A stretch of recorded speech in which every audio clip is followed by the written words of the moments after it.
வான்மார்ட் இயற்கை அங்காடி திறப்பு விழா. திண்டுக்கல் மாவட்டம் பழனி ரயில்வே சாலையில் வான்மார்ட் இயற்கை அங்காடி திறப்பு விழா நிகழ்ச்சி நடைபெற்றன.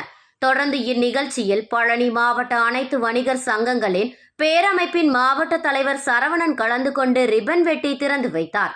மேலும் இந்நிகழ்வில் கந்தவிலாஸ் பாஸ்கரன், வள்ளுவர் தேட்டர் செந்தில்குமார், நம்பிக்கை சிறகுகள் அறக்கட்டளையின் மாநில தலைவர் ரமேஷ் மாரிமுத்து, ஆறுமுகம், அம்பாள் ராம்குமார், மடத்துக்குளம் சக்திவேல், யோகா சோமசுந்தரம், மானூர் காளிமுத்து, தண்டபாணி மற்றும் நம்பிக்கை சிறகுகள் அறக்கட்டளை நிர்வாகிகள், உறுப்பினர்கள், மகளிர் அணி நிர்வாகிகள் ஆகியோர் கலந்து கொண்டு இயற்கை அங்காடி திறப்பு விழா நிகழ்ச்சி நடைபெற்றன. இந்நிறுவனத்தில் பாரம்பரியத்தை போற்றும் விதமாக மரச்செக்கு எண்ணெய்கள், பாரம்பரிய அரிசி வகைகள், பருப்பு வகைகள், தானிய வகைகள் ஆகியவை விற்பனைக்கு வைத்துள்ளனர்.